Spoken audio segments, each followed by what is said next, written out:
ይሄ ስንት ግራም ይወጣዋል? 50 60 አይወጣም? 50 60 50 60 በአሁን ገበያ አሪፍ ነው አይደለ?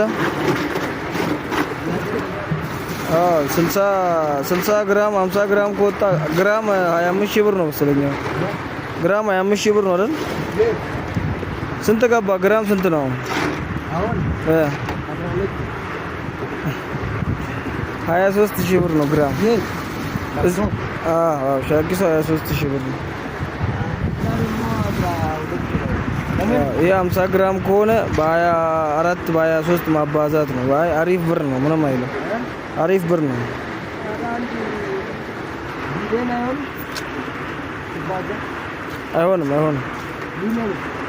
አይሆንም አይገባም። እዛ አይገባም። ግማሽ ሚሊዮን አካባቢ ደርሰው። በርቱ። እሺ በርቱ።